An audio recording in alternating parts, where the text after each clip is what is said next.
Sounds like a lot of work. You have any time for fun? Not like when we were younger, the La Jolla days, that's for sure. Lonely at the top, huh? I fully agree with you that La Jolla is the best city. So I got to ask, why did you decide to pick such a beautiful coastal city for the setting? Mr. Silverberg, Robert Silverberg, that was the central location in his short story. And I loved everything about the story. And I respected what he was trying to do, what he accomplished. So for me, I didn't want to change anything. I didn't want to take La Jolla and make it Malibu or some other coastal town just because I felt like maybe I had more of a connection to it. And honestly, when you say something like La Jolla, because it's a little different, it's hyper specific. And all of a sudden you buy that these folks, they're real, they have a life, they have a location that some people maybe aren't aware of.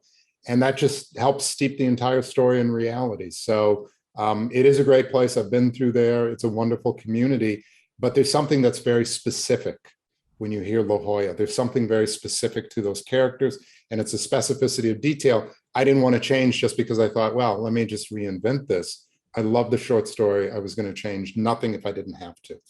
Well, we're glad that you honored that for sure, because it's a fun nugget for our audience. And, the question of if we didn't know each other, would we still fall in love? Leslie, you and Cynthia had worked together before. So maybe talk a little bit about the premise of the film and the opportunity to get to do it together. It was really an attractive prospect to get to do it together, to get to bring in our history, our existing relationship, and make that a part of the playground, that we got to build off of shared memories and experience of one another. So that was great fun. There was already a certain amount of trust, and we get to build off that friendship. And Frida and I had the same thing. Orlando and I built it. John and I had the same thing. I met John on my very first movie, which, the first movie it's a big deal. They're hard to get for most of us, and we never forget them. And mine was a movie called Red Tails that John wrote.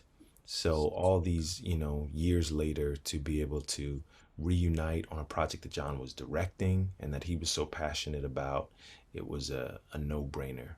And John, I loved one of the lines that Orlando Bloom has where he says, happiness is the only thing more fleeting than time. So often we're focused on happiness, and is happiness, is it wealth, is it success, is it stature, trying to get these things that we think make us happy, but it is fleeting, and we think happiness should be the default. Life it's hard, it's difficult, it's challenging. So I think sometimes we don't focus on those moments where there is happiness. And so you can have all the money in the world, and that's not enough. You can have all of the seeming power in the world, and we see more and more that power is an illusion.